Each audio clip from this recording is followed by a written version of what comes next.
Hey, everybody, welcome back to another fantastic edition of the His and Her Money Show, where we make it our business to help you take dominion over your money and your life. Thank you for tuning in today because you could be looking, listening to a lot of things, but the fact that you're here with us at the His and Her Money Show, we want you to know that we are absolutely grateful. I promise you're going to love today's episode. I mean, we give content like this all the time, but I'm just saying, like, today's a special day. And I want you to be prepared to learn and glean from our special guest today. So I need you to get your pen and paper out, your notes app open on your iPhone or your iPad, because we team Apple over here. So if you have an Android, I hope this works out. But if not, you can always look at the show notes of this episode. Just kidding, all my Android listeners and watchers. It was jokes. But today's special because we have a special guest by the name of Tim Timberlake. He is the pastor of Celebration Church, and he's been pastoring for quite a while, but he's also been writing books to help people become the best version of themselves as possible. And right now, as a matter of fact, he has a brand new book out called The Art of Overcoming. And the truth of the matter is, every last one of us, self-included, has some things that we've been trying to figure out how to overcome. We have not quite figured it out yet. And that's why you need to be tuned in with your ears wide open to today's episode. So I'm not going to delay this any further. I'm going to go get Pastor Tim, and we're going to get this conversation started so we can all grow together. Hey, Tim, welcome to the His and Her Money Show. My brother, it's such an honor and a privilege to be on the His and Her Money Show. I can't wait to unpack our conversation today, man. Yes, indeed. I am excited as well. My wife and I have been gleaning wisdom from you, your wife, and your ministry for a few years now. And we are excited that we are able to come and now be able to expose our audience to the wealth of wisdom that you have on the inside of you. But some people are being introduced to you for the first time right here and right now. So for them, would you mind saying hello and then kind of letting them know a little bit about who you are and what you're about? Yeah, what's going on, family? I'm Tim, pastor of Celebration Church. We are one church with multiple locations, 14 around the world, and I've been pastoring for 19 years, and trying to point Jesus in the direction, or point people in the direction of Jesus, and inspire and encourage hope, man. So I would consider myself to be a hope architect, helping people discover, build, and establish hope in their lives, man. I love that. Hope architect. So, I mean, people may, if they haven't already been acquainted with the awesome work that you do, they might go run and look at social media and see you have this massive following. And you got all these church campuses and you're influential around the world. And they may think that you've had not to overcome anything yourself. So, you said that you've been pastoring for 19 years and, multiple campuses around the world, and people are banging down your door to have you come speak here, there, and everywhere. Was there anything you had to overcome on this journey, this 19-year journey that you're on? Bro, where do we start? I mean, I can think of a couple of different things. The thing that I have to constantly overcome is doubt. This feeling of if I'm qualified to do what I'm doing.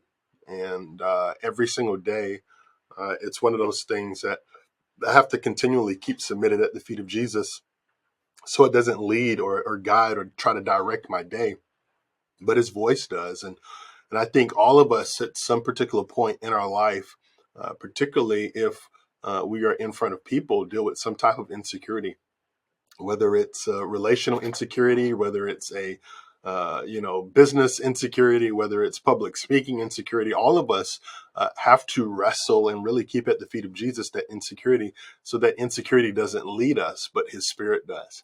And so before I go on stage on Sunday, one of the things that I tell myself is the wisdom in my head or in my heart is stronger than the insecurity that's in my head.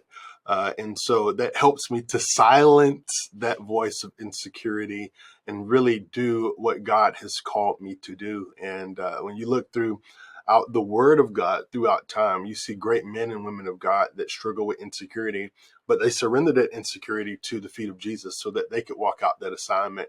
And I've just brought myself to the place that if they can do it, so can I.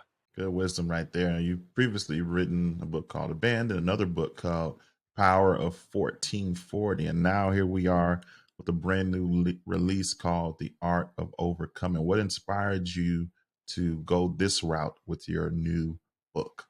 Yeah, I think oftentimes when authors write, they either write a book from a great place of joy and fulfillment, or they write from a place of pain and regret. And this book is written kind of from the latter, that area of pain and regret, looking at some of the things that I've been through, looking at some of the things that I've had to navigate, and really kind of hurdle and overcome to get to this particular space and place. And so that's where this book is written from. And we all will have to overcome something in our life. And my father used to tell me, he said, if you haven't overcome anything yet, just keep on living. Life will present many opportunities for you to do so.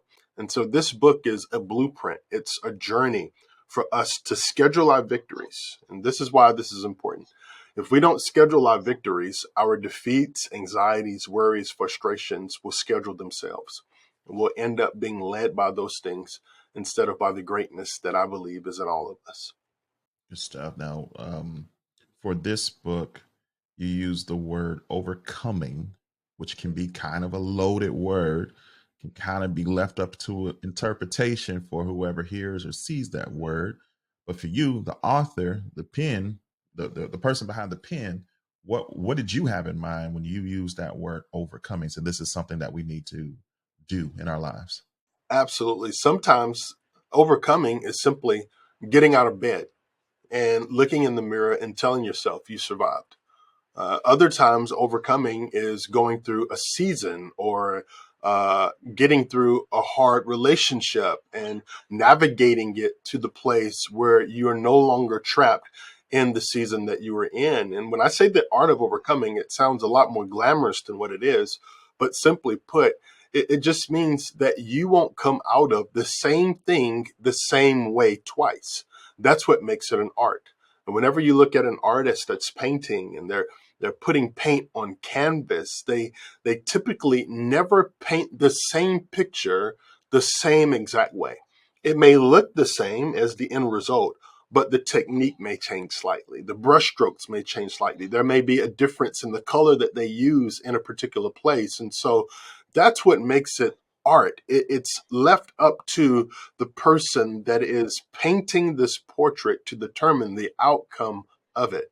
And oftentimes we find ourselves in the middle of what God is painting in our life, and we judge the painting by an unfinished product. And this book is just encouraging us to let God finish the work that He has begun in us so that we can see how He has made us an overcomer in every season of our life. Now you've been doing this work internally on your own, but you also helped a lot of people get there. That that letting go, it sounds good in a song lyric, right? Let go and let God have His way. But in real life, in real time, we want to hold tight and we want to figure it out and we want to be the reason for the solution. Like, how do we do that? How do we execute upon that? Because that takes faith, that takes guts, that takes courage. How have you helped people release and let go and turn it over to God? Yeah, I think we have to understand that endings are not the end. Endings are a beginning. And although it's painful, although it hurts, although it's frustrating in certain seasons, endings are not the end. And we have to let things rest in peace without losing our peace. And, if we're not careful, we'll begin to judge the various seasons that we are going into based upon something that happened to us years ago and recycling that same situation or season over again because we have not released the same bricks that we used to build that house in that season and drug them into this season. And so, if I can open my hands to release what has been holding me hostage, then it gives me an opportunity to grab a hold of this new season and the destiny that God has in store for me. And so, I've learned, bro, that God will not advance me in my life beyond my last act of disobedience. He always takes me back to the last place that I was disobedient in, and He pinpoints it and says, "This is where you need to obey." And when I obey, my destiny moves towards me at the speed of my obedience. And so I can't be out here asking God to do all these different things and expecting Him to do something, and I not first do what He's asked me to do. And this book is an endeavor to help us understand the areas that we have to release, that we have to let go of, that have been holding us captive, and for some of us, prisoners too, to understand, grasp, and really walk into the freedom of the season that we are in and the season that we're walking into. Now, when you were saying that, endings aren't endings, they are leading to a beginning, and you used the term rest in peace. And I'm reminded there's a Christian rapper by the name of The Truth. And several years ago, he wrote a song, and the opening line was "Black suit, black tie, welcome to my funeral." And he was talking about the fact that how you have to die to yourself, kill your flesh in order to do what God has called you to do. And in your new book, you use a funeral as the framework of the content that you're conveying. Talk to us about why you went that route and using the funeral as the theme. I believe that there's very few cultures and regions that do a funeral or a homegoing service like the South. When you experience a homegoing service in the South, I mean, you experience a plethora of different things, from the emotion to the music to the culinary experience. And in and of itself, the whole funeral and homegoing service is an experience. But the thing that we focus on isn't the birth of the person. It's not even the death of the person. It's that dash between when we're born and when we die, that determines how we are remembered. That dash represents our life. And if we are mindful and intentional about that, then that dash is vibrant. That dash is intentional. That dash is radiant. And this book talks about the dash and how we can steward our dash to make it that much more glorious and marvelous. And the best analogy that was brought to my attention is, as I was praying through this, was a funeral. And there's a processional, there's a eulogy, there's the recessional, then there's the repast. And in all of these stages, there are different emotions. And we often celebrate or mourn the death of a loved one. But we typically don't really give due diligence to the little deaths that we experience over life, the little deaths of disappointment, the little deaths of a failed relationship, the little deaths of a failed business, and take out time to remember that those things have an opportunity to teach us something if we allow them to. And so this is really a mantra, a message for us to slow down, look up, so that we can value the dash that God has so blessed us with, and make the most of it. How in the world have you done that? Because I mean, most of us aren't as busy as you are. You're busy. We're busy in our own way. Everybody's busy in their own way. And life can just seem like you're just running from day to day, week to week, month to month sometimes. So being with the plethora of responsibilities that are in your charge and in your care, primary of which is your family, how have you been intentional with slowing down and looking up and being intentional about the dash that you're currently in with your life? I think death has a way of making us hyper aware of time. And, for me, I lost my dad the day after my 18th birthday. Um, After my dad died, I lost my godfather. After my godfather died, I lost my godmother. After my godmother died, I lost my grandmother. And then I lost my grandfather. I lost my other grandmother, lost my other grandfather. And it just made me hyper aware of time. And I made a commitment to God that God and my family would get the best of my time, and everyone else, everything else, would get the rest of my time. And here's why. As these people that were so close to me were transitioning from this life to the next, I'm looking around the bed, and I only see family. I only see the people that had a intimate relationship with them. And for me, I just brought myself to the place where I want the people that are closest to me to love me the most.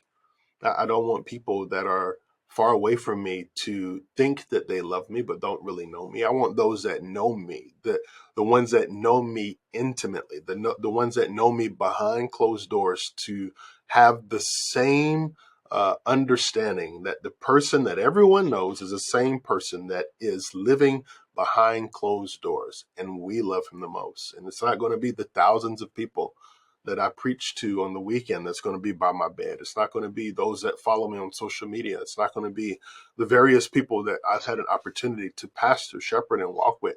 It's going to be my wife, and it's going to be my son. And so my time is allocated to them and God first, and then everyone else gets the rest of my time. And I feel very good with that. And so for me, there is no balance. There's just, balance to me just doesn't exist. And for me, it shouldn't be any balance. I can't give God the same balance of time as I do a stranger. And I can't give my wife the same balance of time as I do other people. And so I don't really operate my life off of balance. I operate it off of priority. And in my life, God is the priority. My family is the priority. And I schedule my time based upon my priorities. And when my priorities are in line, it helps me to allocate and distribute my time to a point where I find value in how I do so.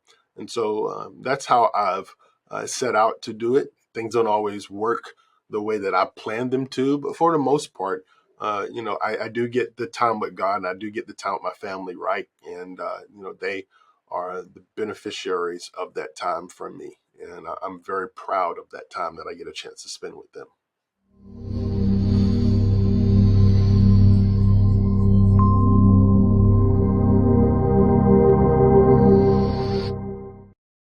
Imagine a life where your money isn't strangled by mortgage payments. Imagine what you could do when you don't have to send them money that you work so hard for. Come get simple, powerful, and real solutions to eliminating monthly mortgage payments forever. America's #1 money couple presents Crush My Mortgage. In this exclusive course, you will be equipped with strategies to help you move faster toward the promised land of owning your house free and clear. Learn strategies to help you in the areas of payment acceleration, extra income generation, and wealth creation, all to help you crush your mortgage. Visit crushmymortgage.com and get started today. Join us on the path to power, freedom, and legacy. That's crushmymortgage.com. Yeah. Now, in order for us to overcome something, there has to be a realization that there's something that needs to be overcome. How do we identify if it's not blatantly aware, like in front of us with lights flashing, that there's a situation that we need to overcome? So sometimes what we need to overcome is internal dysfunction that we're just kind of used to, that we've normalized, that seems like what everybody else goes through until somebody awakens. It's like, yeah, that's not normal. So talk about the identification process of the thing that we need to overcome in order to take this journey that you're trying to walk us through. Yeah, everyone has blind spots. And um, all of us have areas in our life that we can't really see within ourselves, and things that we do that we have made kind of human nature. But we have to have someone in our life that has a sidewalk perspective. And what I mean by that is someone that can see the things that we may not be looking at. And so the danger in blind spots is blind spots let you look, but blind spots don't let you see. We need someone that can see. You're going to run into that, or watch out, this is coming, or these are the things that you're doing that are dangerous. We need community and people in our life with trusted and valued voices that can help us navigate the blind spots that we don't necessarily see. And if we don't have those people, then we have to find community. We have to find people that can speak into our life to that regard to help us. Because the last thing that we want to do is crash into something whether it's emotional, whether it's spiritual, whether it's physical, because we did not do our due diligence in making sure we're surrounded with people that can see the blind spots that we cannot. And so that's one of the things that I talk about in this book. That's one of the things that I practice. Keeping people in my life that don't mind telling me no. My wife is one of them. And if you're married, you understand that. Allowing your spouse to speak candidly into your life so that you can become the best version of yourself, not just for them, but for you. It's vital for where God is taking you. It's important for the destiny that awaits ahead. And the Word of God tells us that iron sharpens iron. And so it's our job to make sure we keep people around us that can sharpen us when we need sharpening. You did a lot of research and preparation for writing this book and tackling this topic. What would happen if we decide not to go on this journey? If we decide not to overcome, if we decide to bury, or if we decide to just try to move on without actually dealing with the situation that's in front of us? There was a billionaire in Brazil who uh, had purchased a brand new Rolls Royce, and I believe the year was 2022, brand new 2022 Rolls Royce. And he began to uh, dig in his backyard a grave. And he got his wife's attention and he got his children's attention. And they asked him what he was doing. He told them he was building a grave for his car.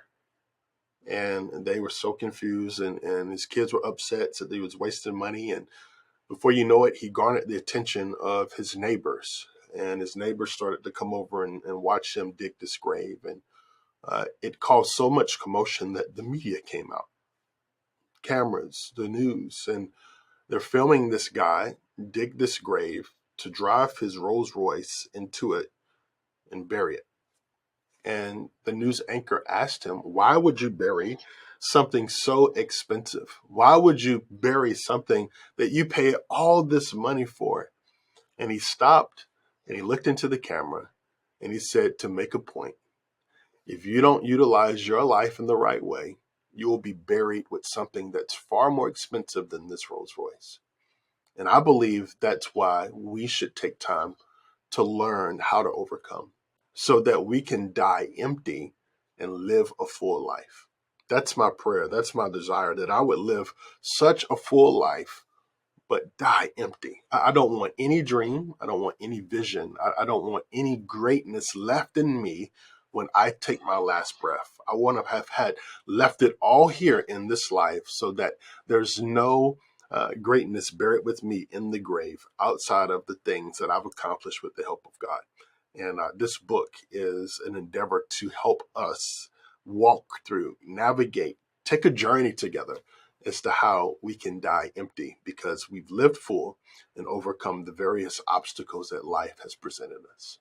Yeah. Now, before we started recording, I kind of shared with you that we're church planners, and so this platform, His and Her Money, has been in existence for almost a decade.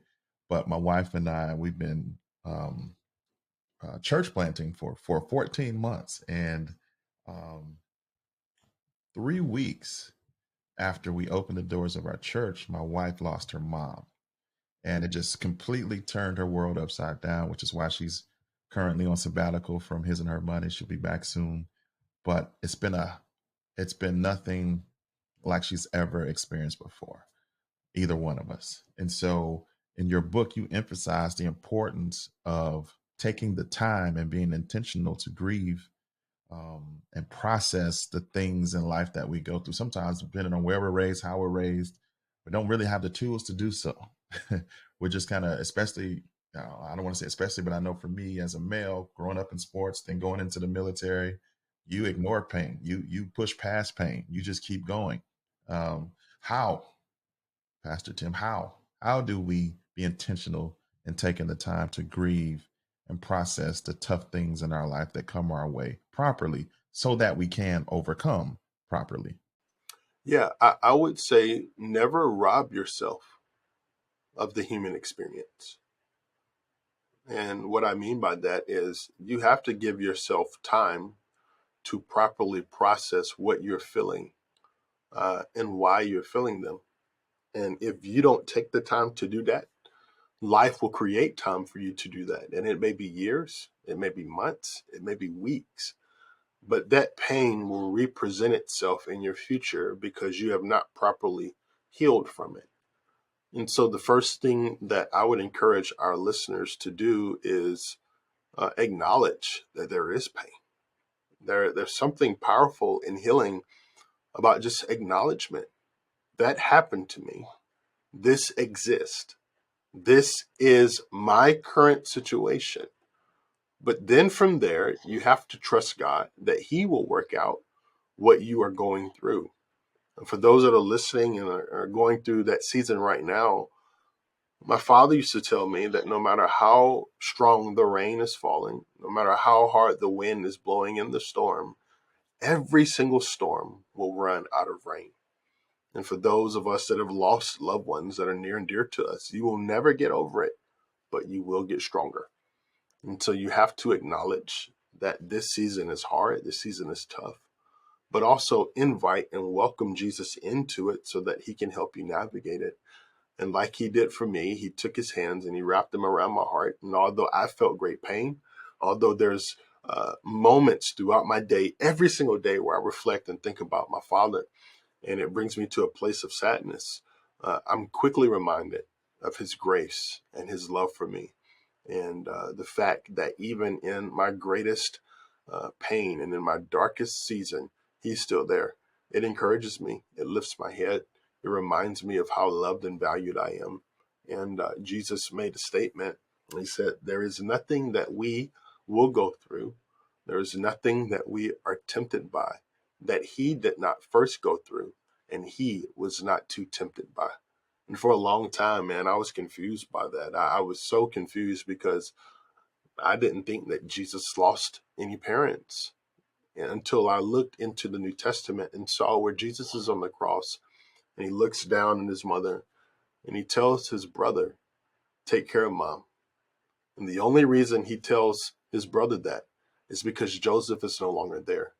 It was tradition in this particular time where both of the parents would be by their kid when their kid was in a public disciplinary format. But Joseph was not there, which is an indication to us that Joseph had died.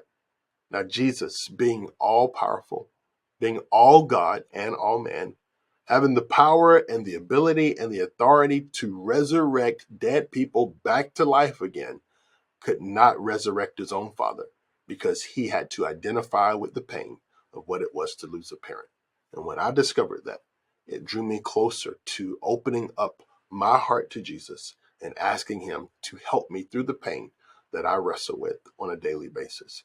And I believe just as He does for me, He would do the same for those that are listening. Man, so good. Now, there's an art to this. That's why it's called the art of overcoming. So I'm curious, in the work that you've done with individuals and even the journey that you went on personally, what are some mistakes that people tend to make in their attempts to overcome their experiences? Yeah, I think one of the greatest mistakes that we can ever make is rushing a season, not properly giving it time to teach us something. And I've just come to the place where if I'm in pain and that pain isn't teaching me anything, that pain will last. And so pain that does not produce anything will continue to be pain. But pain that produces something, that propels me into something, becomes one of the greatest teachers, one of the greatest lessons I could ever learn. And so I have to give time to go through it, but not stay there. You know, the Word of God teaches us that weeping may endure for a night, but joy comes in the morning. It also says that although I go through the valley of the shadow of death, I shall fear no evil. Oftentimes, we don't go through it, we run through it. And then on the flip side, we don't go through it, we try to build a house or a tent there. And the goal of pain isn't to stay in it. And the goal of pain isn't to rush through it. The goal of pain is to process. What is it propelling in you? What is it pulling out of you? And what is it pushing you into?